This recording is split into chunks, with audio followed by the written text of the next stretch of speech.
Hello all, అందరికీ good morning. Welcome back to our channel life style blogs of MGM. ఈరోజు నా day అయితే కొంచెం డిఫరెంట్గా స్టార్ట్ అయింది. అన్ఎక్స్పెక్టెడ్గా మా అక్క అయితే వచ్చింది మార్నింగ్. అంటే మా అక్క కొడుకుని స్కేటింగ్ క్లాస్ అయితే జాయిన్ చేసిందనమాట. సో ఇవాళ ఫస్ట్ డే తనకి. సో అక్కడికి వెళ్ళి రిటర్న్ వచ్చేటప్పుడు మా ఇంటికి అయితే వచ్చింది, చిన్న పని ఉందని చెప్పేసి. ఇంకా మళ్ళీ ఇక్కడ నుంచి 9:15కి అయితే తను ఇంటికి వెళ్ళేటప్పుడు మా గీత, అమ్మ నేను కూడా పెద్దమ్మ వాళ్ళ ఇంటికి వెళ్తాను అనేసి అడిగింది. తను ఎప్పుడు అడగదు, అంటే నేను వెళ్ళమని చెప్పినా కూడా వెళ్ళదు. నువ్వు కూడా రా, నేను వస్తాను అనేసి అంటది అనమాట. కానీ ఈరోజు ఎందుకో తనకు వెళ్ళాలనిపించిందేమో, మేబీ బోర్ కొట్టిందో ఏమో తెలియదు, వెళ్తాననింది. సరేలే అని పంపించాను. ఇంకా గీతు వెళ్ళిన తర్వాత ఫాస్ట్గా నితిన్కి స్నానం చేయించి పడుకోబెట్టేసి ఇంకా నేను కూడా చాలా రోజుల తర్వాత పీస్ఫుల్గా అయితే హెడ్ బాత్ చేశాను. వన్స్ మనం అమ్మ అయిన తర్వాత స్నానం చేయడానికి కూడా హెడ్ బాత్ చేయడానికి కూడా ఒక టైం సెట్ చేసుకోవాల్సి వస్తుంది. చెప్పాలంటే మామ్ లైఫ్లో ఇలా పీస్ఫుల్గా హెడ్ బాత్ చేయడం అనేది నిజంగా ఒక లగ్జరీ లాంటిదే కదా. అది వన్స్ మనం మామ్ అయిన తర్వాతనే మనకు అర్థమవుతుంది ఆ ఫీలింగ్ ఎట్లుండేది. ఇంకా నేను హెడ్ బాత్ చేసిన తర్వాత కాసేపు ఎండలో ఉంటే త్వరగా డ్రై అయిపోతుంది కదా హెయిర్, ఇంకా ఫ్రెష్గా కూడా ఉంటుంది అని చెప్పేసి నేను వెళ్ళి కాసేపు రిలాక్స్ అయ్యానమాట ఎండలో ఉండి. ఇంకా మళ్ళీ యాజ్ యూజువల్గా మన పనులు అయితే స్టార్ట్ అయిపోతాయి కదా. మామ్ లైఫ్ అంటేనే పనుల మీద పనులు ఉంటూనే ఉంటాయి. ఒక పని అవ్వకముందు ఇంకొక పని మన కోసం వెయిట్ చేస్తూ ఉంటుంది కదా. ఈరోజు ఇంట్లో గీతు లేదు, ఇంకా నితిన్ కూడా నిద్రపోతున్నాడు కదా. ఎప్పుడు సౌండ్స్తో బిజీగా ఉన్న ఇల్లు ఒక్కసారిగా ఇట్లా సైలెన్స్ అయిపోతే ఆ ఫీలింగ్ డిఫరెంట్ ఉంటుంది కదా. నేనైతే ఆ సైలెన్స్ని ఈరోజు చాలా ఎంజాయ్ చేశాను. చాలా కామ్గా అయితే నా పనులు అయితే చేసుకుంటున్నాను అనమాట. ఎవరు డిస్టర్బ్ చేసే వాళ్ళైతే లేరు. గీతు ఉన్నా కూడా నన్ను పెద్దగా డిస్టర్బ్ చేయదు, కానీ ఏవో ఒక సౌండ్స్ అయితే చేస్తూ ఉండేది. ఇంకా పిల్లలంటే కామ్గా ఉండలేరు కదా. ఇంకా ఆ సౌండ్స్కి మా నితిన్ కూడా కొంచెం త్వరగా అయితే లేచేవాడు. తను స్కూల్కి వెళ్ళే టైంలో కూడా బాగా నిద్రపోయేవాడు. ఇంకా ఈ రోజు కూడా మళ్ళీ చాలా బాగా నిద్రపోయినాడు. పిల్లలకి నిద్ర సరిగ్గా తీరకపోయినా కూడా ఏడుస్తూనే ఉంటారు. వాళ్ళు మెయిన్గా ఏడ్చేది ఒకటి ఫుడ్, 2 స్లీప్కి అనమాట. సో ఈరోజు బాగా నిద్రపోయినాడు కాబట్టి ఏడ్చకుండా లేచాడు. అదే రోజు అయితే కొంచెం ఏడుస్తూ లేచేవాడు అనమాట. ఈరోజు ఏడ్చకుండానే లేచి బయటికి వెళ్ళి ఆడుకుంటున్నాడు. నేను సడన్గా చూసేసరికి స్టెప్స్ దగ్గర ఉన్నాడనమాట. నేను చూసి భయపడిపోయాను వాడిని చూసి ఈరోజు. అంటే ఇంకెవరు రారు కదా ఇక్కడ, ఎవరబ్బా అని చెప్పేసి భయపడినాను చూసి. చుట్టూ సైలెన్స్ ఉన్నప్పుడు వితౌట్ రీజన్ ఒక్కోసారి భయం వేస్తుంది కదా. ఇంకా రాక్ సాల్ట్ అయిపోయింది, నిన్ననే ప్యాకెట్ తీసుకొని వచ్చాను. ఇంకా అది కూడా రీఫిల్ చేసుకున్నాను. నాకు రాక్ సాల్ట్ ఇంట్లో లేకపోతే అసలు పనే అవ్వదు. అంటే నాకు అదే అందాజు తెలుస్తుంది అనమాట.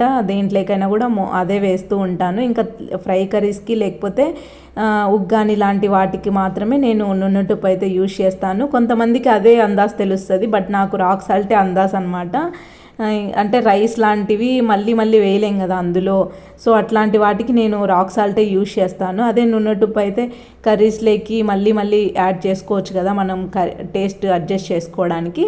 అలాంటి వాటికి యూజ్ చేస్తాను. అదే మా ఆయనకైతే రాక్ సాల్ట్ అస్సలు అందాజు తెలియదంట, నున్నటుప్పు మాత్రమే యూజ్ చేస్తాడు. మా అక్క కూడా అంతే, నున్నటుప్పే యూజ్ చేస్తుంది. కొన్ని వస్తువులు కూడా మన పనుల్ని ఈజీ చేస్తాయని చెప్పేసి అవి యూజ్ చేసిన తర్వాతనే నాకు అర్థమైంది. అందులో ఈ స్టాండ్ ఒకటి.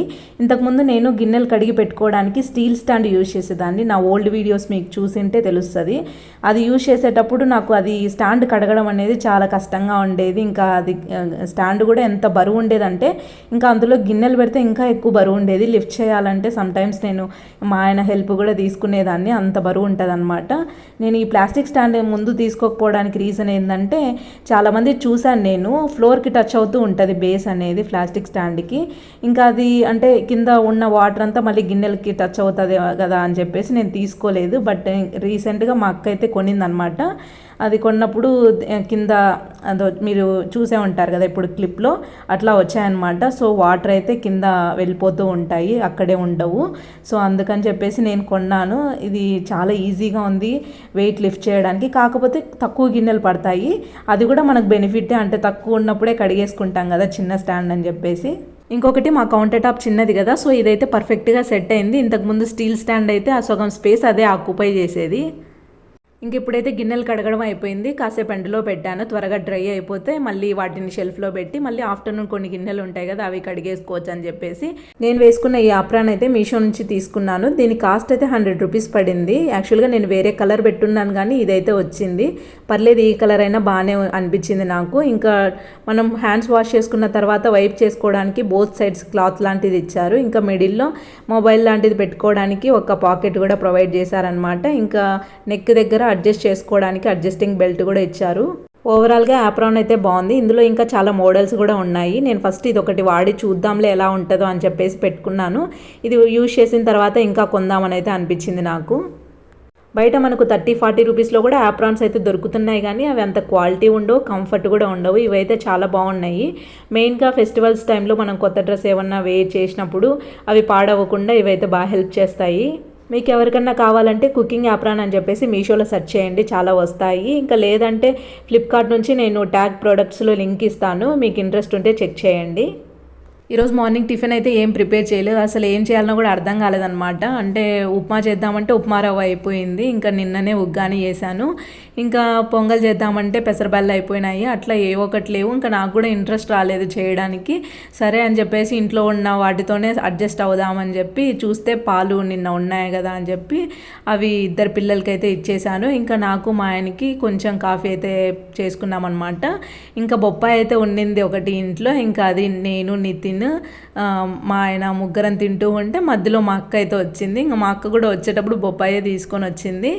ఇంకా అందరం షేర్ చేసుకున్నాం అనమాట.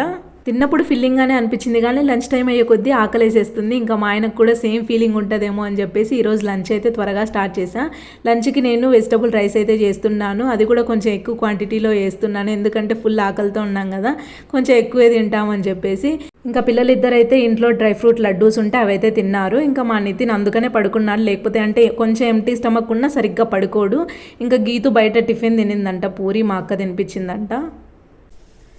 నేను ఫర్ ద ఫస్ట్ టైం ఇన్ని వెజిటబుల్స్తో వెజిటబుల్ రైస్ అయితే చేస్తున్నాను. టేస్ట్ ఎట్లుంటుందో మరి, ఎప్పుడు టేస్ట్ అయితే చేయలేదు, ఇన్ని వెజిటబుల్స్ ఎప్పుడు యాడ్ చేయలేదు, మరి ఎలా ఉంటుందో చూడాలి.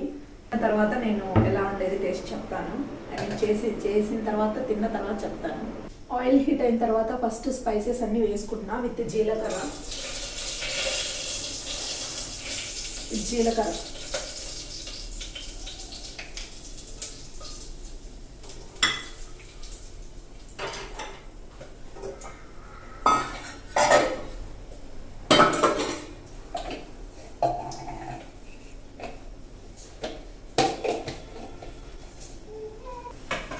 ఇవన్నీ వేగిపోయాయి. ఇప్పుడైతే వెజిటబుల్స్ యాడ్ చేసుకుంటున్నా.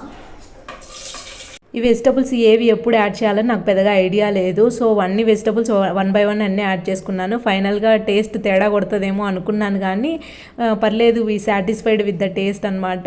బాగానే కుదిరింది. రైతాతో సర్వ్ చేసుకున్నాం కాబట్టి లైట్గా అనిపించింది. ఏదైనా గ్రేవీ కర్రీతో సర్వ్ చేసుకుంటే ఇంకా బాగుండేది అనిపించింది కూడా, అంటే ఎప్పుడన్నా చేసుకోవచ్చు అని అనిపించింది.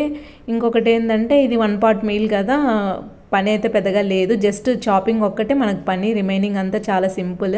ఇందులో ఎక్కువ వెజిటబుల్స్ యాడ్ చేయడం వలన ఫైబర్ ఎక్కువగా ఉండి ఈజీగా డైజెస్ట్ అవుతుంది. ఇంకా మన డైలీ బాడీకి కావాల్సిన న్యూట్రియంట్స్ కొంతవరకు అయితే దీని ద్వారా వస్తాయి. సో ఇదైతే క్విక్ అండ్ హెల్తీ మీల్ అనే చెప్పాలి. ఫైనల్లీ చూడండి, రైస్ కలర్ అయితే ఇలా వచ్చింది.